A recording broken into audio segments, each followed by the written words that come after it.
Hey, and welcome back to The Current. This is Pastor Chris Nafis, and today I'm very grateful to have joining us on the podcast Dr. Jamie Gates, who is a professor of cultural anthropology in the Department of Sociology, Social Work, and Family Sciences at Point Loma Nazarene University.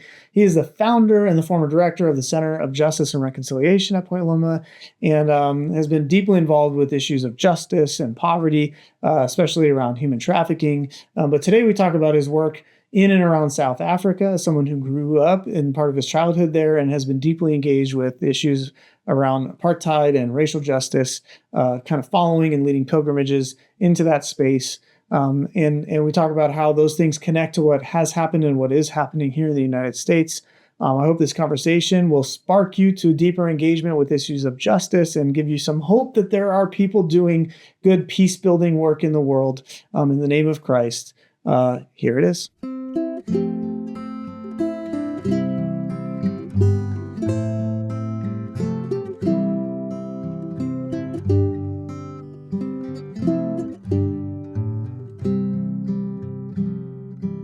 All right. Well, Jamie, we've known each other for a long time now. You've been really helpful in me processing all the stuff going on in the Nazarene Church and just sort of trying to live a faithful life here in San Diego. So thank you for all your investment in my life. And thanks for doing this with me. I really appreciate it. I love it. I'm grateful for your friendship. I'm grateful for the work you do. I really believe in what you're up to. Well, thanks. And same for you. That's why I want to hear more about what you have been up to and what you are up to.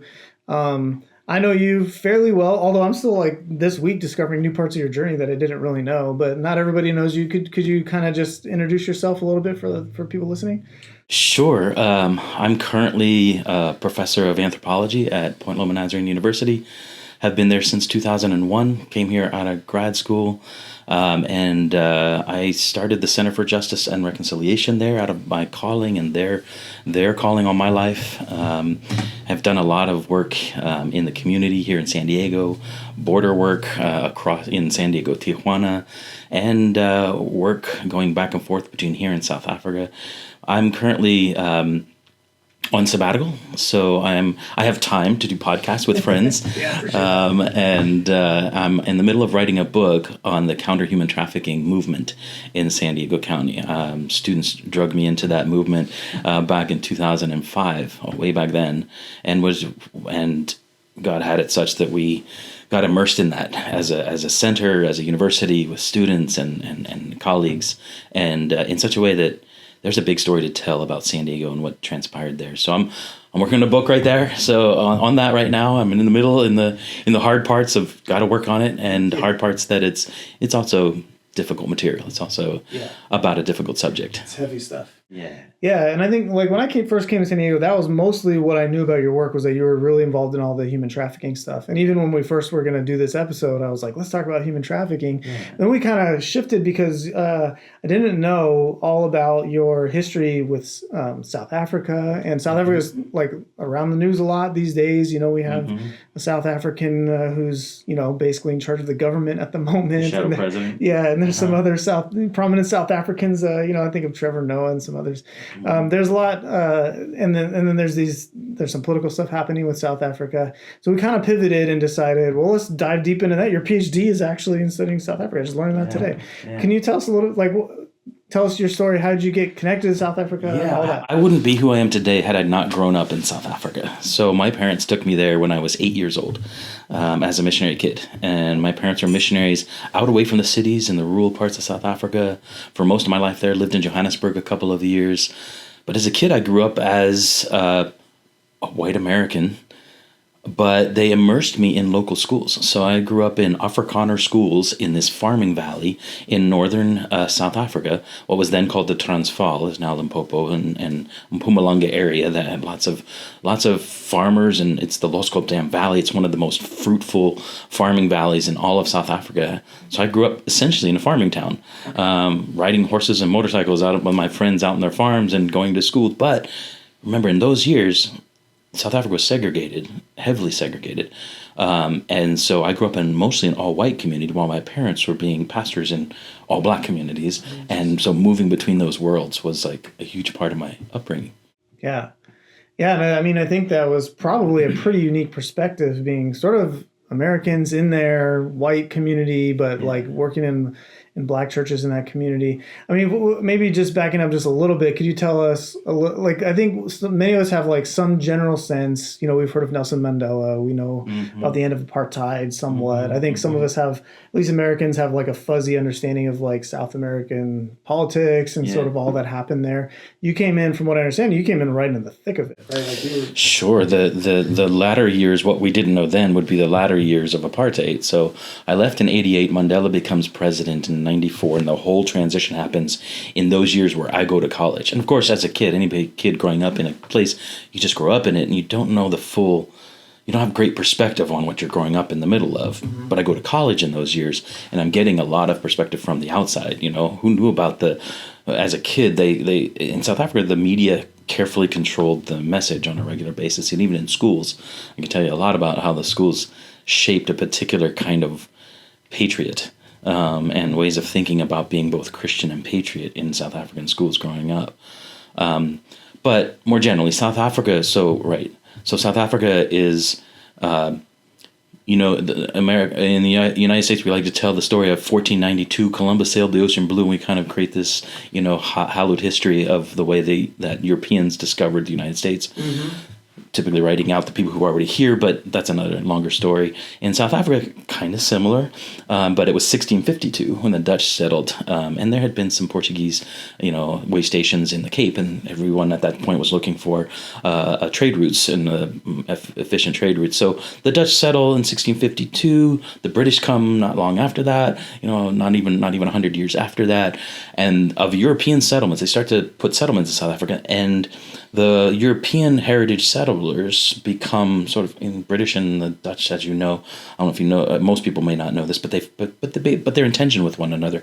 Most of South Africa's history, all the way to the Boer Wars. Right, the British are established some of the first concentration camps that Europeans use against one another in the Boer Wars in 1899. So against other Europeans, against the French. Right. So yeah. this was like.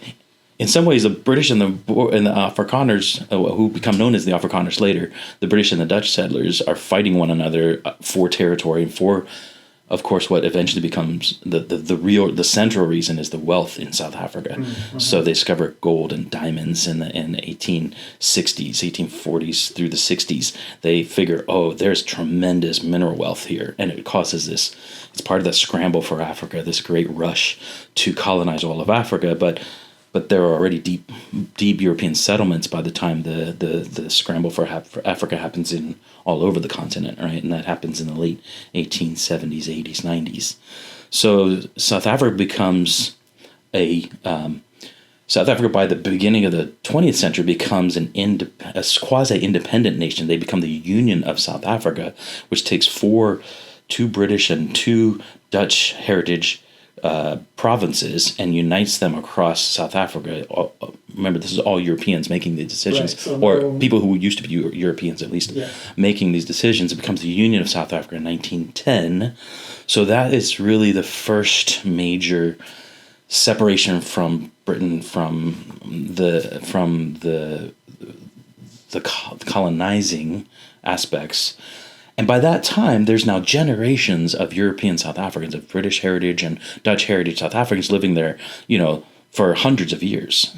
And Afrikaners in particular consider themselves African, not European, deep European roots, but it would be like, all the people in America who think about themselves as European, but they really have Irish or Italian or, British roots, but they've lost even the memory of when those roots started, Right, I'm American. I live here. I grew up here, right? And I can't count the generations, right? Yeah.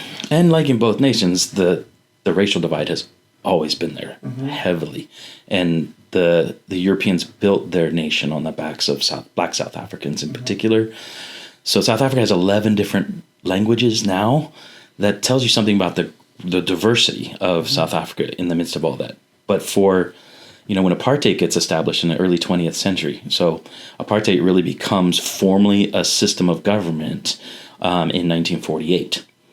But it's growing in the early years of the 20th century and into these laws that, like in 1910, the Group Areas Act, these land laws that begin to segregate everybody by by where they live, by what jobs they can have access to, by what educations they can have access to, by whether they can own property or not own property, whether they will be allowed to be managers, or whether they have to remain in low paid and entry level positions. All of South Africa gets segregated like that. And what are the lines? Like, is it purely race? Is it just white, black? Is it Dutch? The dominant line was white versus everything else. Okay. There was a time later in the century where they started to create in-between categories, like Indian and colored is a big category in South Africa that's not used the way we use it in the United States. There's an entire subpopulation of South Africans who own the identity of being colored, who speak Afrikaans as their primary language, Afrikaans and English, who are of mixed race, who come from their ancestors come from many parts of the world, but in South Africa there's this texture, beauty of diversity, but the apartheid system broken into 5 races, and you had to fit into one of those 5 race categories. You even created passports for folks, internal passports, where you had to carry your identity documents, and you couldn't, like when I was growing up in this farming valley, Groblersdal, the little town, about a few thousand people back when I was growing up, and it's now probably more like 10,000 now, but you couldn't stay overnight if you weren't white, unless you had a pass, and unless your pass was signed recently by your employer, in whose dwelling you were also staying for that night. So some like housekeepers and persons working in the gardens and so on would do that. And that's how divided it was. So literally had to, the next closest housing, villages, towns, cities that were black were like 45-minute drive away from the town. So people had to commute by bus if they were working in town, if they were not white. Yeah. So, and this is like late 80s, early 90s. I mean, it's just not that long ago. That's right. And, some of us I'm getting old enough that I can say I remember some of the days, like I remember some of the things from my early childhood reading the news. Mm-hmm. And so some people listening to this may remember some of the actual history of this as it developed. How you can be in your 40s and remember segregated beaches, right? I'm in my 50s now, and it was, we were going to, I remember the white non-white signs on benches and on entryways to buildings. It was being heavily challenged in the 80s for sure, and there was a lot of pushback and protest. One of the things I remember is the ongoing level of violence and fear that was in all communities, heavily in the black community in particular. I mean, it was militarized, right? I can remember living through a number of states of emergency, they would call it, where the entire, basically martial law, where the government declared unrest is happening too far and wide, and they bring the military into neighborhoods all over the country, in particular into black neighborhoods. And while I wasn't living in black neighborhoods, the fear that was there was in part stoked by all of this extra state violence that was coming at the population, and we were supposedly protected, but it didn't feel like protection. It felt like stoking flames. It felt like, barely suppressed anger. Yeah. And it felt like it was causing that anger as much as it was sort of trying to somehow control, the frustration. Yeah, so the state crackdown just like escalates everything. And it sure felt like that as a kid in particular. Yeah. And being in both those communities, you probably were hearing sides of it that maybe some of your schoolmates were not kind of seeing. Yeah, it's interesting because like in the evangelical world, in Nazarene churches and others that we were missionary friends with in the area, it's almost like there was like this don't talk about politics rule. Mm-hmm. And so apartheid's happening all over the place. And as a kid, I'm being raised like without much language or without much conversation happening in the house about all of that. It's almost like the people that grew up in the civil rights era and said, well, I didn't know this was happening. Mm-hmm. Well, we knew, but we didn't know. It was this weird space of, we see this going on, we're talking across, but even the pastors, like black pastors, Nazarene pastors, wouldn't talk too much about the things that were happening in their neighborhoods because we needed to stick to church conversations. Mm-hmm. So I'm sure my parents had longer and deeper conversations than we had. And my parents did some beautiful things, like the first time the local farmers sat down with a black man at the dinner table was when the pastors would come over and the farmer friends would come over at the same time. Mm. And there was that kind of interpersonal breaking down of barriers that was going on in our home, but not much conversation about the big picture. Yeah, honestly, that feels very familiar to me, because I feel like that we kind of feel that way now, where we have the rise of Donald Trump and it's just very contentious, where like all the news is about these big dramatic things that are happening around the Trump administration, part one, and now part two. And I feel like in right-wing circles, like there was lots of drama about Obama, Biden, those things going on. But like it feels like in church, we're really not supposed to talk about it. Like we're supposed to be like somehow neutral. And I think we have this big culture of like churches stay out of politics. And in some ways, that can be helpful to maintain community, but then when there's like true injustice going on, like it just when no one speaks anything, you end up siding with the oppressor usually, right? Yeah. What did that look like for you growing up? No, I had the privilege of in 15 of doing a TEDx for Point Loma, and it was on this very issue of how deadly silence is, in particular, and particularly the church, its silence on issues of justice. And having sort of reflected back on my experience and looking at South Africa, and the church was many things in South Africa, all during the apartheid years and in the post-apartheid years. But I'll say, like in those earlier, since we're talking about that, the church was apolitical, like the evangelical or the Nazarene, sort of trying to. I'm not sure that's possible, but that we were at least claiming to be apolitical, which means nobody challenged the status quo. Right. You couldn't speak to, and the church was under threat if it had spoken, to give the leaders some credibility here. They were under threat that if they spoke against the government, they would lose their ability to be in South Africa. So they would kick the Church of Nazarene out, for example. That at least was the stated fear at the time, and likely the truth, right? But then there was the Dutch Reformed Church, which was an arm or fueling the apartheid structure. The Hendrik Verwoerd, the founder of the apartheid system, one of the first prime ministers, was a sociologist theologian, so a sort of graduate trained theologian and sociologist who was the architect of apartheid. And so apartheid was preached from the pulpits in some ways well before it was woven into law in South Africa. And so there was a theologically driven sense of God's purpose in the world, a sense of God's mission in the world, a sense of who we are is God's blessing to Africa, to all of what's happening in South Africa. I mean, I'll give you a quick example of a holiday that is revered in South Africa, that was revered, and still it's a complicated relation to the past. But the Geloftedag, they called it in Afrikaans, the Day of the Promise, or the Day of the Covenant, I think, the Day of the Covenant, when on December, I hope I get this right, December 16, there is a celebration of when God delivered the Afrikaner voortrekkers, or the pioneers. You would think about it in the United States, the people in the covered wagons, right? Like the Oregon Trail kind of people in South Africa, the Dutch, and those that inherited the land, they think, from God, were in this big battle against the Zulu nation. Maybe people have heard of Shaka Zulu and others, but this was relatives. On this day, with a small circle of wagons, relatively small circle of wagons, but superior firepower, guns and such, they were able to expel, it's called the Battle of Blood River, they were able to expel thousands of Zulu impis or fighters. And they had famously prayed to God that if God were to give them this day, they would forever be a Christian nation, and they would forever honor that particular day as a national holiday.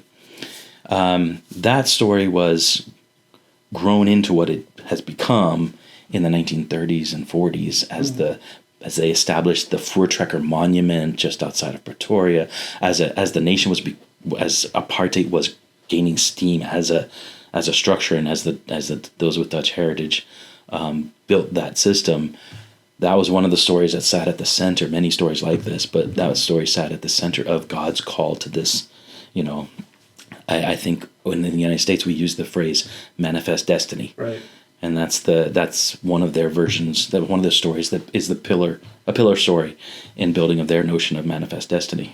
So kind of like we have in the United States, we have these stories of like, like the Thanksgiving story of, like this, it's not a violent story, but I mean, it is a violent story, but it's not told as a violent story of like this great feast with everybody involved and the hospitality of the native people. Maybe the story of Custer. Okay, Custer's, For the dominant culture in the United States, the story of Custer is told as some kind of victory. Yeah. But for Native Americans, told as, raping, pillaging, he lost. Right. We beat him in that space. And we have like cowboys and Indian stories and those kinds of things that, so there's a lot of parallels and I mean, they're not even that far apart. So like, it seems like for me, I think because I was born in the 80s, like the 80s, 90s doesn't feel that long ago, but like for us, the civil rights stuff was, we had segregation in the 60s. It wasn't that, it was only 20 years prior, Okay. So we have this like really religiously driven sense of like racial superiority or like giftedness that the Dutch feel like they've been offered to this land. It was this odd blend of religious ideology, but it also was 19th century racial theory, coming out of the United States, coming out of Europe, these ideas of social evolutionary ideas, that there is a civilization at the top of all society, and clearly the ones that have been most successful, economically, materially, technologically, are the winners of this social evolutionary trajectory, right? So it was this pastiche, or this blend, or this odd recipe of some theology, some 19th century racist ideas, even the anthropologists, like in my profession, who came to see race as one of the really important markers we need to measure and see how this is influencing society. But they're looking for skulls, and how the term Caucasian, right, comes from their research on finding a larger skull in the Caucasoid Mountains, and it was, it was bleached, it was whiter. So that in the theory of the hierarchy of human populations, whites and your white Europeans in particular thought of as the highest peak. But sometimes really nonsense science like makes its way into even the language you use today, like this notion that Caucasoids and Australoids and Negroids and that kind of hierarchical thinking from the 19th century. It's still around. Yeah. It hasn't been washed out or cleansed out of our language yet. Yeah, and we may not know what we're saying, but we're kind of using these languages that kind of are built on. I mean, in some ways, that's how language works, right? Like we evolve, we pick up words along the way. But like, there's definitely some of these things are definitely there. I think still in our culture below the surface, and obviously. As we've seen a resurgence of like just overt white supremacy in our country, and I think in South Africa, right? Like there's these things are still out there. One of the great dangers that exists in both countries, both as a kid and growing up and studying this later, there's this thought floating around right now, even, especially it's becoming like in law right now, that in order to not be racist, you need to stop measuring race. Right. You need to stop saying that it's a thing. And somehow that will erase, or that will make things more equal. You gotta be colorblind. Oh, it's such a dangerous concept, right? It was growing up, and it is now. Like the sense, it's only when you started to look at the disparities that existed by racial division that you're like, oh wait, there's something real that's happening here. There's something measurably, people are being treated different. Got to figure out, there's complex reasons why that exists to some degree, but we at least got to start with the basic social facts that there are disparities. Yeah. Why do those disparities exist? And how do we then correct those disparities? Yeah.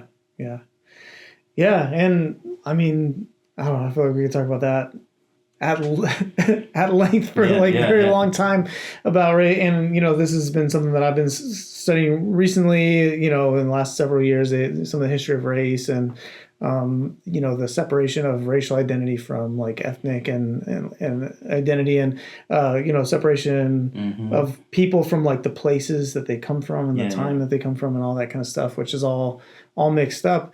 And, like I think here and sounds like also in South Africa, it's really complex because we have these kind of outward markers of like our heritage and where we come from, but they're so they've been passed down for so long that, like you said, you feel, there's Afrikaners that feel like they are native Africans. They've been there for hundreds of years. I think they are. I think that's fair. Right. I think it's a fair argument. And so when you have those like two different groups that are divided in these visible ways by, but both claiming like heritage and slant, I mean, that's where a lot of the big conflicts in the world come. This is Israel Palestine too, right? And a lot of rights, access. Yeah. So I mean, I guess what we wanted to get to today was talking about like what does it mean to be a Christian in the midst of all of that. Yeah. You know what I mean? Especially when your church is kind of driving you to be silent. Remember I was saying there are different kinds of churches. Yes. Different kind of Christian churches happening all at the same time. Sure, yeah. There's the evangelical Nazarenes who are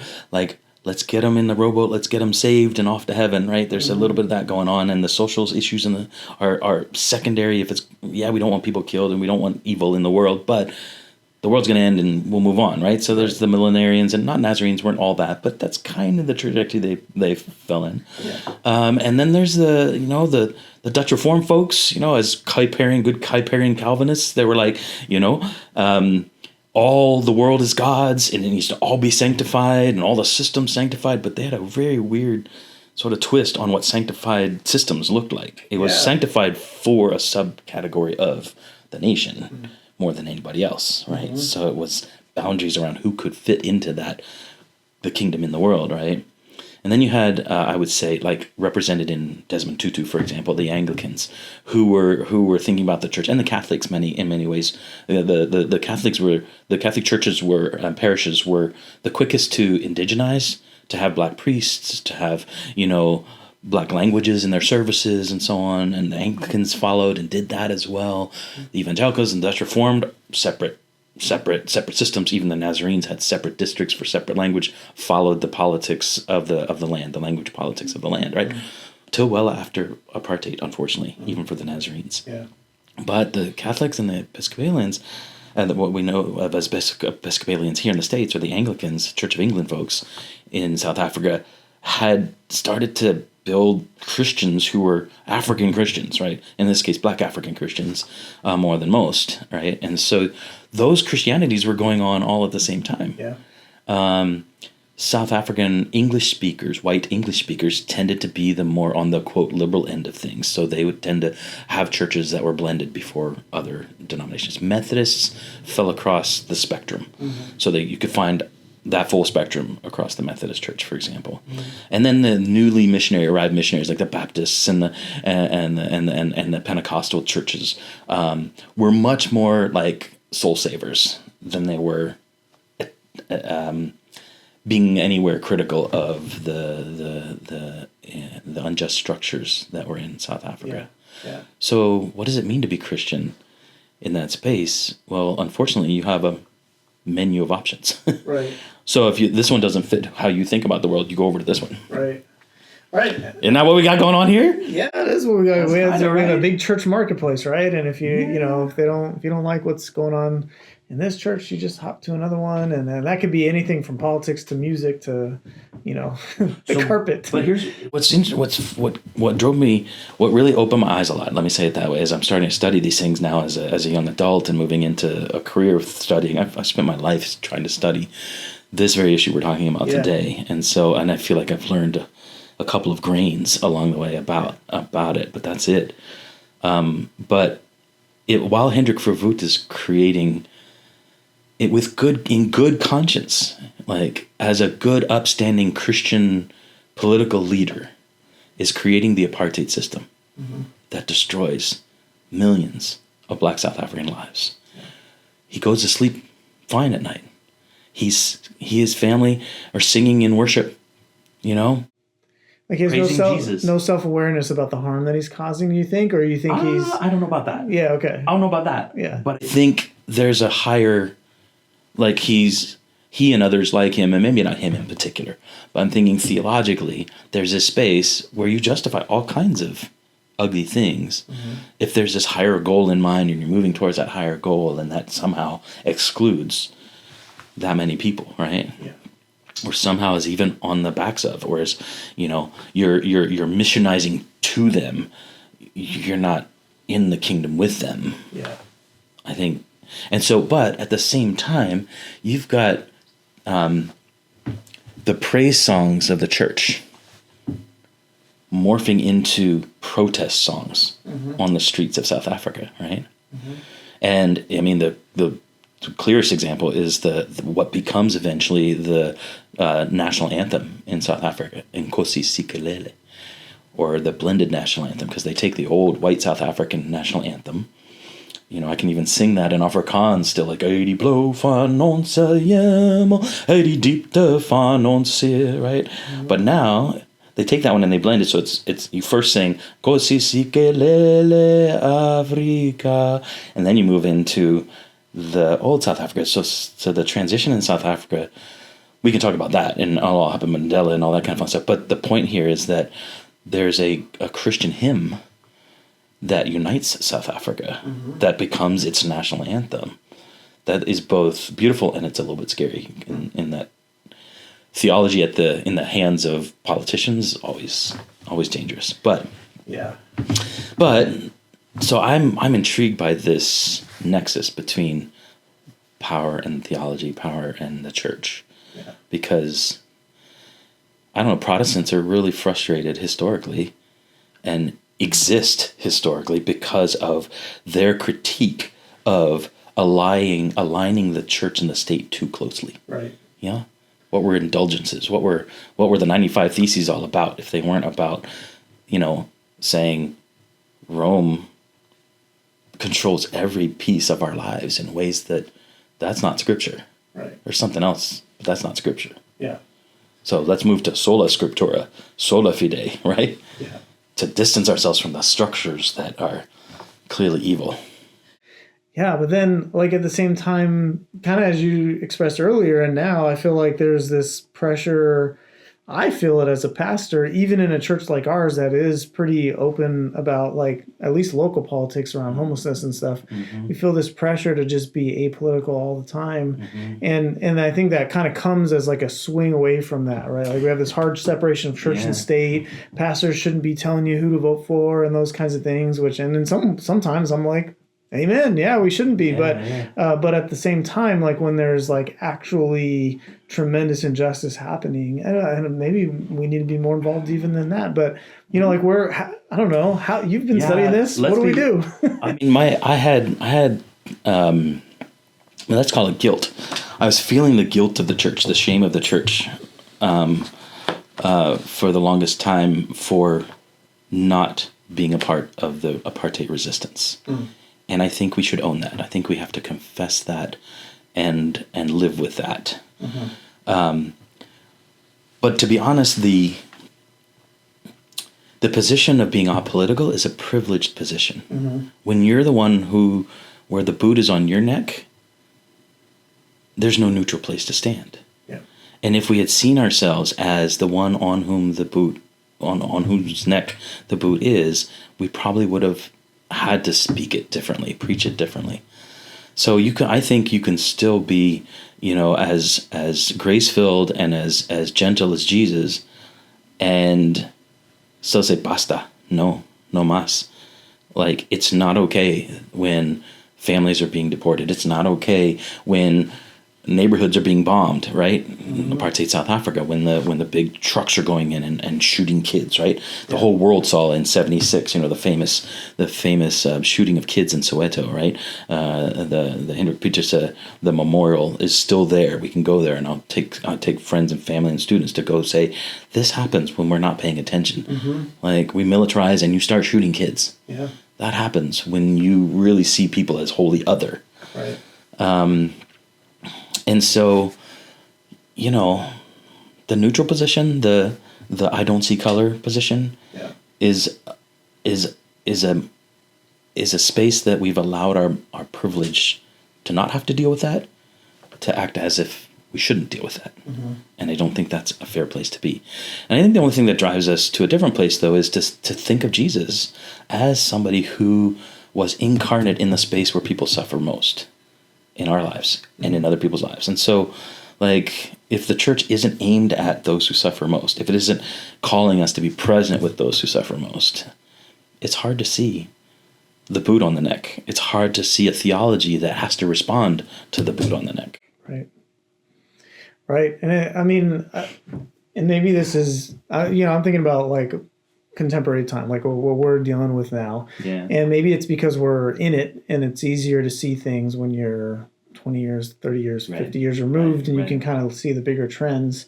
But it feels a lot of the times like there are varied priorities that are kind of at odds with one another, So like in some ways, so for example, using the Trump stuff, right? Like there's a whole group of working class people that are very frustrated with, low wages and, struggling industry and wanting to see, a resurgence of American manufacturing and all those kinds of things. And that kind of, and they're frustrated about immigration, feeling like people are taking their jobs.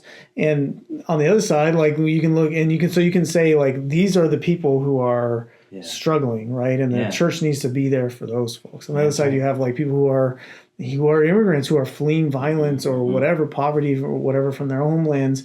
And the church would be like, well, we need to support them. And then you have, like the Black community has been loud in recent years about the significant injustice that they face. And that George Floyd and Trayvon Martin and everybody else, right? Right. And the thousands, actually. Yeah. In the interim. And there's all these different people that are vulnerable. And of course, in our context, we're talking a lot about housing and homelessness and how there's just not enough housing and housing's too expensive. And, there's this huge, wealthy class of people that seem to own all the property everywhere and they're raising rents and all this stuff.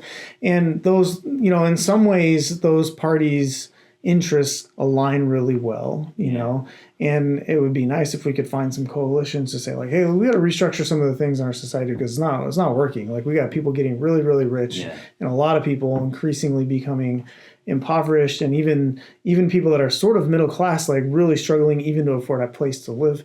On the other hand, like a lot of those people they're set against each other by the powers that be. And so, they would say, well, we got to deport everybody or we got to close the borders because that's what's going to bring back jobs. And, maybe it's because we're in it. Like it feels harder to like take sides. I don't know. Does that, you see what I'm getting at? Like, no, sure. I've been thinking a lot about that in that I would ask the question for those of us that study the civil rights movement or have studied apartheid South Africa or Second World War, the rise of Hitler, the rise of the Nazi regime, right?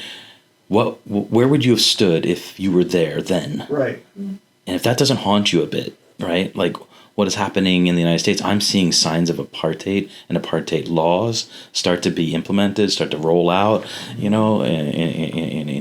presidential language, and then being backed up by, people who've been wanting this to go that direction for quite some time. Right. And it's scary. So, who's going to be, are we going to be the Bonhoeffers? Are we going to be the Corrie ten Booms? Are we going to be the Christians who will write our way into getting into trouble because we're saying things that are true, as opposed to things that are too risky to say? Is the place that I work, Point Loma Nazarene, are we going to remain an anti-racist institution like we've declared ourselves to be publicly? Or are we going to allow the politics and the fear of losing federal funding and, that really kind of undergirds students' ability to go to college, getting federal loans, for example, if they take those away?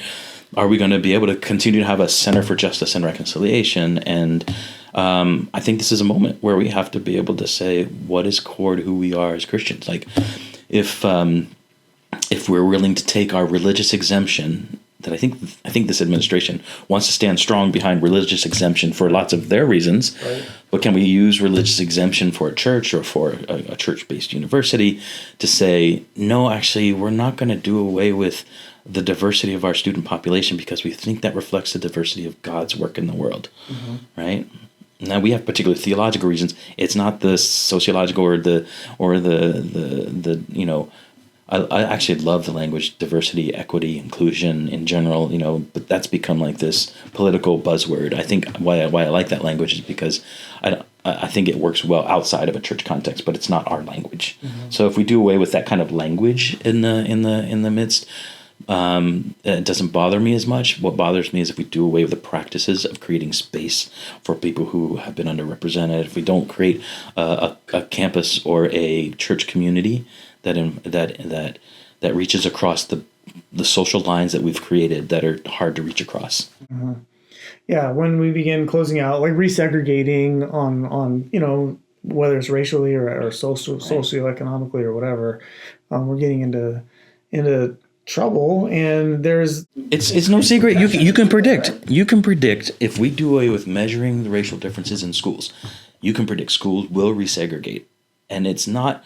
It's in part because other parts of society are still pretty heavily segregated, Right. like neighborhoods. If your neighborhoods are based on, if your schools are based on neighborhoods, right, and you're not able to introduce or transfer kids, right, or maybe even a harsher comment here might be if you privatize all of schooling, right, then you have no incentives for people to formally move across those lines and interact with one another. And the polarization will grow even larger. Yeah.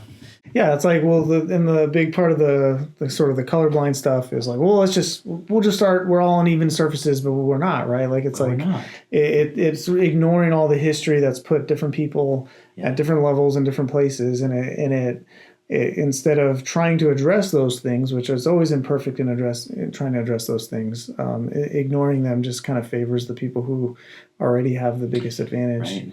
I guess If you have capacity, if you got advantage, you can take more advantage. So I guess where this connects to South Africa for me, at least in the moment, is, I feel like South Africa has been lifted up at times because of some of the reconciliation work that happened after apartheid, right? And there were people that were kind of coming and confessing, and there was forgiveness, and there was this whole process of like peacemaking, reconciliation, and like some of the big names, Nelson Mandela, Desmond Tutu, they were a big part of like this whole process. And now it seems like that those did it work, I guess, is my question. And what fell short? South Africa has plenty of its own troubles at the moment, right? Its economy is one of the strongest in all of Africa, but it's shaky. Its political infrastructure has too much corruption in it. There's too much people who are bilking the system for personal gain. Its crime rates are too high across the nation. Its murder rates are too high. Its carjackings, in a very visceral kind of sense, its kidnappings and carjackings are too high. Hard crime. Higher than a lot of countries, right? Yeah, some of the very personal kind of crimes. It still has, though, the strongest education system in all of Africa, right? It still has more wealth than nations, has a stronger military than nations across the rest of the continent. There's a few that could compete, or could argue that are close. It still has the strongest middle class and upper class, in terms of socioeconomically. So South Africa has so much going for it, and I think everyday people, there's so much. The racial integration across South Africa is so much more than it has ever been in history. You can look at like the rise of interracial marriages is stronger in some ways than it is in the United States. You can look about the cultural blending that's going on and new things that are being created culturally in South Africa. It's just fascinating. Jazz is a great example. You got phenomenal global musicians coming out of South Africa. So, when a political entity like the United States wants to use, or at least the administration of the United States wants to use South Africa as a whipping person, right? As to say how terrible it is and how gross the things happen. They use terms like genocide. Like there's a white genocide going on of Afrikaner farmers is what the president is declaring, and the shadow president. People might not be paying attention. Oh my gosh! Some of this is happening. Can you, like Rwanda, 800,000 people being murdered in 90 days, 100 days? That's a genocide, right? What happened to Jews in the Holocaust? That's a genocide, right? And to others.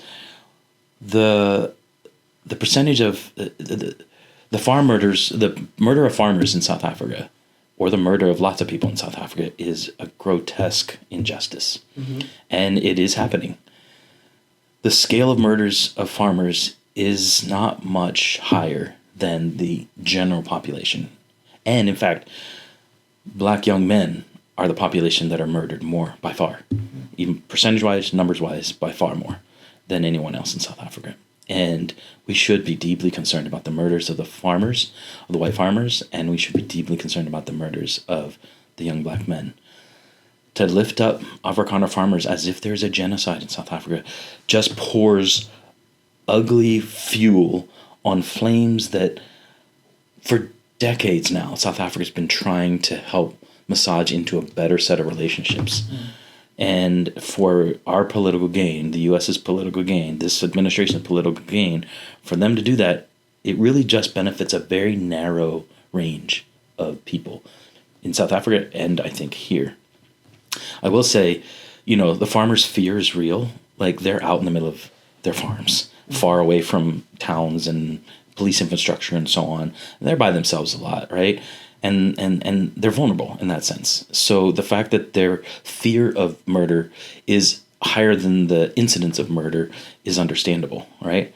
I would also say that, there are South African very prominent politicians like Julius Malema who literally regularly threaten Boers, like one Boer, one bullet kind of language, like murderous kind of language. Yeah, sorry, Boer is a slang term for Afrikaner. It was also a historic term for farmer, but Boer being really a code word for Afrikaner white, and in this case farmer, right? So there's people kind of that are opposing that are kind of going back to colonialism and frustrated with the fact that, so many people who are Native people lost their land, now hundreds of years ago, right? Stoking those racial tensions also, but then some fringe figures doing that.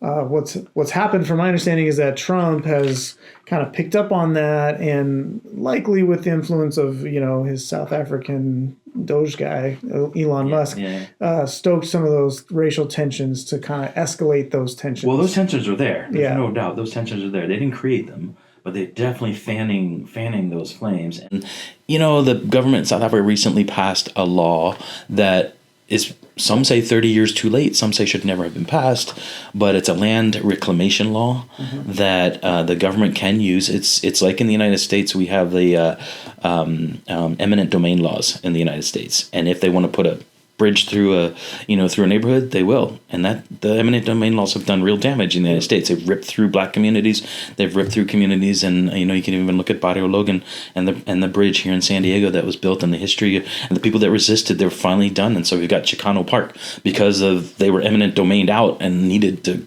at least have some semblance of life left in that neighborhood, right? This is a little bigger than that. The South Africans fear what happened. People of means in South Africa fear the collapse of the economy, like what happened in Zimbabwe. Zimbabwe implemented land reclamation, and they and in a very short amount of time and at a fairly large scale, not the whole economy, but they took a lot of farms that were being farmed by white farmers for a generation or so or more, who had the expertise in farming, and they turned them over to folks who were new to farming, and the farms collapsed. The infrastructure, the food infrastructure collapsed, and Zimbabwe's economy over decades of some of this happening. So they're looking at that as like, if you do anything like that in South Africa. So South Africa hasn't and won't, I don't think, do that at any kind of scale. They put a law in place that will help transition land faster, because it's been 30 years and barely any land, percentage-wise and quality-wise, has transitioned from white farmer hands to black farmer hands. Black South Africans are 83% of the country. White families, I forget the percentage of the wealth, but off the top of my head, but are significantly less likely to be the poorest South Africans. Like, they're it's not that there are no dirt poor white South Africans, but all of that history, all of that, connectedness, all of what has been in place in South Africa, even, 40 years beyond or 30 years now beyond the establishment of the new South Africa, has a momentum to it that protects most white South Africans way more than it protects most black South Africans. So we can see the kind of some of the injustices, some ways that are and I feel like we feel this here too, like any attempt that's made to bring, some equity back to the situation around race and history is met with such resistance and such fear from people that actually have money and power, which, and again, like, maybe not again, but you can understand, like, if you feel like someone's going to come and take your land, your possessions, or do violence to you, or do violence to your farmhouse. Yeah. And you can see how people can really easily and legitimately become scared by those kinds of things. But there's, that's not necessarily happening. Like people talk about that stuff happening here, but like there's like little to no chance, that the government's going to come and, raid the bank accounts of white Americans and then give big payouts to the black community. Like I just don't. It's not like a realistic thing that's happening, but I think people are. We're more sophisticated than that. Yeah, here. We can go down that path a little if you want, but I think we do have ways of gutting wealth out of black communities, for example, that aren't exactly the government coming in and stealing it, but. Well, so it's been happening in the reverse way, but I think some of the right-wing people have been stoking fears about is the reverse of it, right? That there's going to be this, somehow we're going to go back in history, and that people, white people now are going to be punished for the things that white people did 100 years ago, and that wasn't me, that was great-great-grandpa, I didn't even know. Right. And I think there's, those things need to be handled carefully. Like if we're going to try to build towards a more equitable society, it can't just be, because you're just going to create more harms if you're just like taking from one people and just giving but no one has any like realistic plans to do anything like that. But I think people can use the fear of that kind of thing to drive political ambitions and to drive, policies that have the opposite effect, that continue to establish wealth and establish privilege for groups that already have it. I think what we're seeing, is some of those fears being stoked in South Africa. Some of those things are being stoked here. Again, like how do we, like what do we do? Like where should the church be in all of this? You know what I mean? Like how do we respond to the things that we see? Because sometimes they're so subtle that you're like, well, I don't know, I can't, I don't know what to say about this or that and how involved to get, but like, what do we do? Oh, well, got another hour we can sit here because I think there are actually a lot of things that we can do, but I think maybe the first thing is to remain Christian in contact with other Christians who actually don't agree with you very much. There's a lot of Nazarenes that I don't agree with, and and that probably think some of the ways that I think, and I know think because they've written about it publicly, that they think some of the ways I think are heresy, right? And I might think some of the ways they think are heresy. But can we remain in relationship with one another? Can we maintain holy friendships across these lines? And can we model in the church pushing back against the polarization, not accepting injustices as we see it? Because I think there's a bottom level. If we're going to be Christian in the world, we got to first care about a world that cares for the widow and the orphan and the stranger in our midst. And if the widow and the orphan and stranger in our midst, people on the margins, immigrant families who are the most vulnerable people, the ger, right, in the Hebrew, or the poorest in our midst, those who are left without social supports, like widows in both the script, in both our testaments, right? That's sort of the baseline. If we can't do that together as Christians, we're not being particularly Christian. So let's focus on that and let's come to some terms about when that is and where that is happening best. Beyond that being the non-negotiable, where are the spaces we can intersect with my Dutch Reformed brothers and sisters who are Kuyperian Calvinists and who, even the kind of Christian nationalism that's in the United States is a lot like the Christian nationalism I grew up with in South Africa. And it continued to exist because they were allowed to isolate themselves from everybody else. And so can I stomach not unfriending my white nationalist, Christian nationalist friends and fellow church people, so that where my small sphere of influence, I might be able to bring somebody into a slightly better place. Yeah. That said, I also find myself where I need to keep doing that, but I also need to probably have my feet on the streets sometimes, especially where the most vulnerable being threatened, around the policies around the unhoused in San Diego County.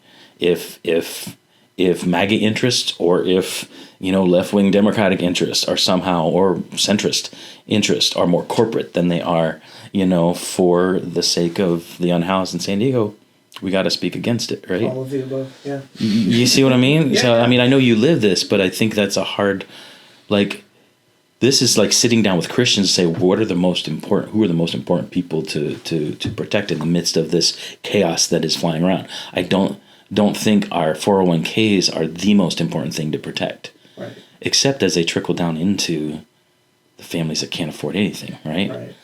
And so I guess, I feel like this really came through my Christian education and stuff, that there's this significant call to maintain those relationships with people that disagree, and I think even in some of the Nazarene drama that's happened, that's been the call of our church, even has put things out there can't we continue to be with one another even if we disagree on issues?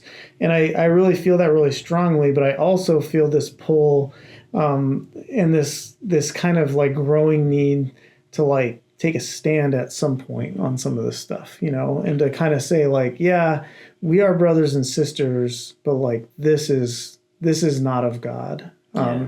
And I don't know how to do that really. I don't feel like all that Christian education and all the things that I've grown up in the church, I don't feel like I've really, I feel like I'm kind of trying to give myself a bit of a crash course on getting ready. Cause I feel like there's going to be a time coming where we need to be prepared to protest and be prepared to speak out and confront even people that we've loved for a long time about the ways that, things are going. How do you draw those lines, and is it possible to do both those things at the same time? You know what I mean? To stay connected and stay in good relationship with people who are on very different sides of political lines, but also not just be silent and be complicit in the oppression that is so rampant in so many places. I mean, I've tried to model that over the last, let's say not model it, I've tried to live into that at least in the last 20 years, being at Point Loma with the center's work, but also my own church work, thinking about, okay, there's a few ways in which I can tackle with my expertise and my own life and the way I see it, where I'm situated geographically. I'm sitting here in San Diego, Tijuana. And that's where I live. And so issues related to the border and where we're being Christian related to the border versus where we're being idolatrous and nation state focused in relation to a border, we can speak into that very clearly and from this perch where we sit right here.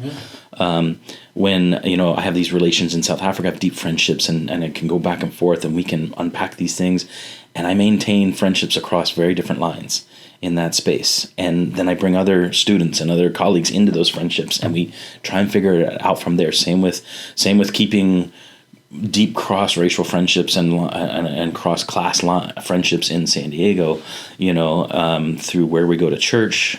Where you go to church, for example, how do people come into contact with people who are unhoused on a regular basis?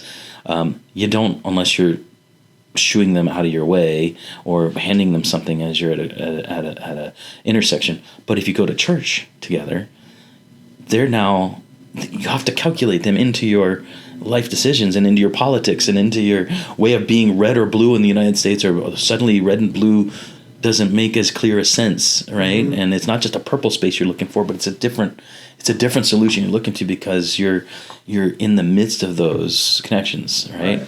So I want to be careful not to come across as saying, what is it, Rodney King? Can't we just all get along, right? In the midst of really deep scars and wounds and divisions. I don't think we're called to kumbaya moments with people who are doing, even unintentionally, doing even evil things in the world.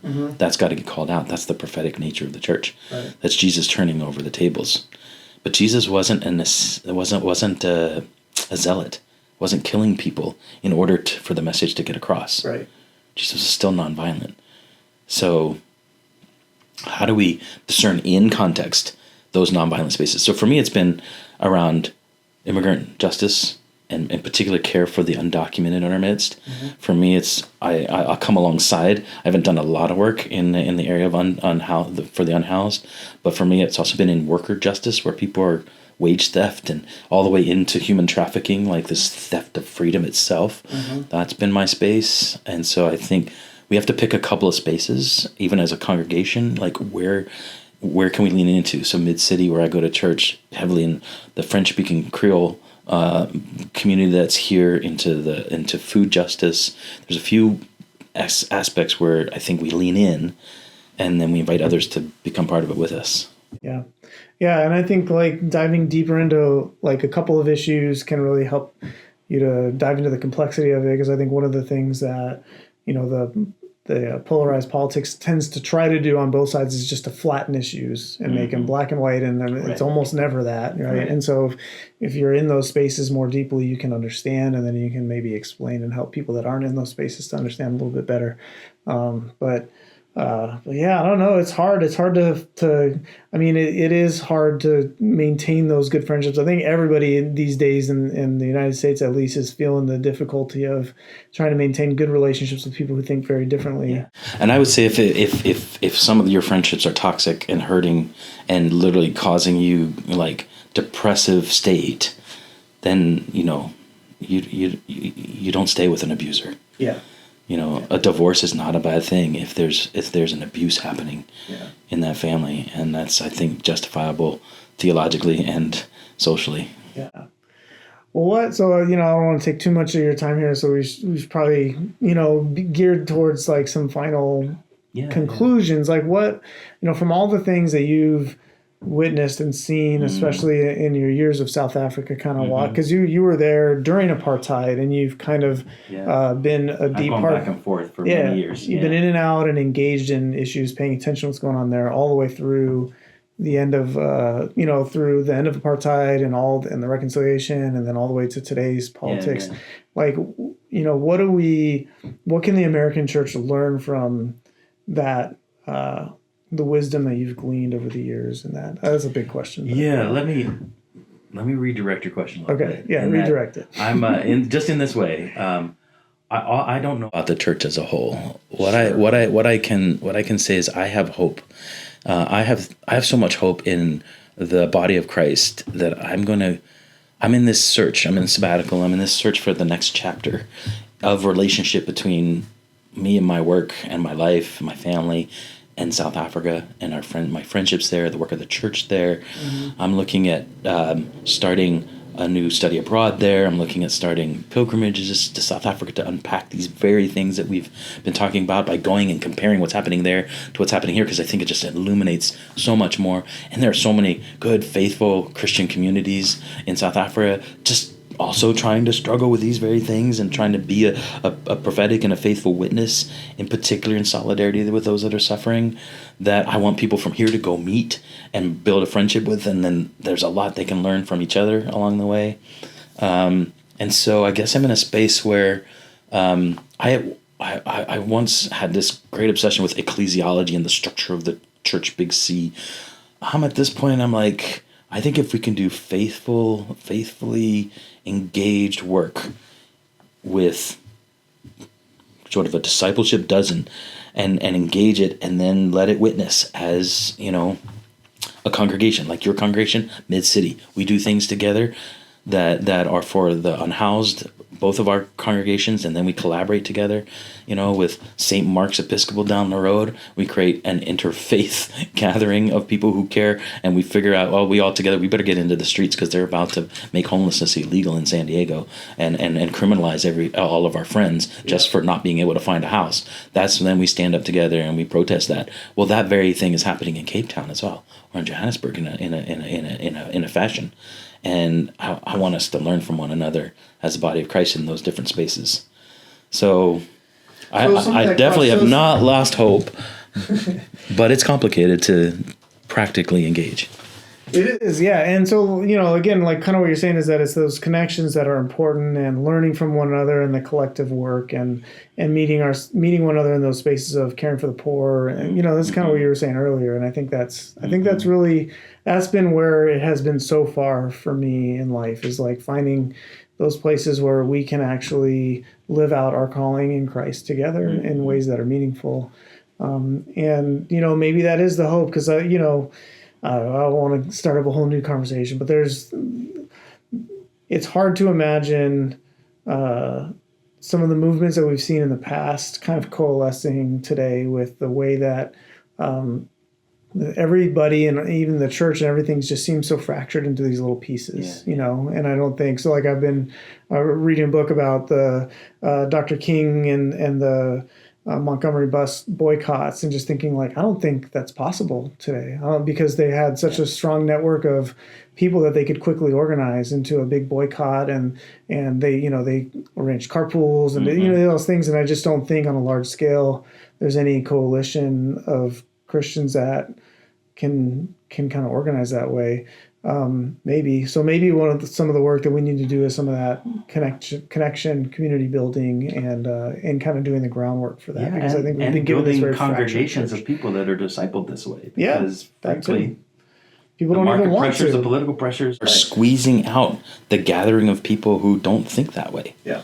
Or, into market niches that don't talk to each other because they can't. Right. Yeah. So I think actually building a congregation of people who have this kind of deeper Teflon skin, who have this prophetic calling, if we're not doing that, and then infusing that into the larger bodies of those that gather around the communion table, you'll never have a movement that, like in King's Day, where the church was much more prominent in society, much more prominent of a third space, much more prominent of a social entity. I think we just have less of that now, but that doesn't mean, if it's like what's happened in Nazi Germany, right? The confessing church was a small outgrowth of Lutheran and some other ecumenical groups getting together in very small spaces, but their voice became louder than anything that the Catholic Church was doing or that the Lutheran Church was doing, the dominant culture churches at the time were doing, right? Yeah. So we gotta do the right thing, sometimes loudly. Yeah. Well, that's good. Well, I'll kind of let that close us out. Do you have any final thoughts? Anything you want to lead us out with? Man, it's really been therapeutic even to think about these things and to think back over the parallels with South Africa and what's happening right now. They're just so real. Yeah, there's a lot of connection, and as I've kind of dived into, you sent me some stuff last night to look through, and everything just feels so familiar. It's different, but it's like, oh yeah, everybody should read the letter that the clergy and a really core group of clergy in South Africa put out a letter in response to Trump's declaration that white Afrikaner South Africans should be refugees, and in response to Trump's belittling of South Africa. It's this really beautiful letter. Where can people find it? Google. Yeah, Google South African clergy's response to Trump. Okay. That will get you there. It'll be the top find. Yeah. Unless the tech people hide it somehow. Yeah. Well, check that out and pay attention to the things going on in South Africa. And like I said, a lot of parallels in their journey and the journey of the United States. And I think some intentional connections, both in positive and negative ways across those spaces. Even though we're as far away in the world as we can get, pretty much. There's lots of connections. Jamie, hopefully we'll have you back on. So our plan is when Jamie gets his book finished or close to finish, we'll come back on. We'll talk about human trafficking. But I really appreciate this. Has been really good. It's really been fun to learn a bit about the South Africa connection and just to think about politics and how the church can be faithful in the midst of everything. So yeah, thank you for your time. You bet. Appreciate it. Yeah. People can reach me, jgates@pointloma.edu. Happy to talk about these things. All right, and get ready to buy that book when it comes out.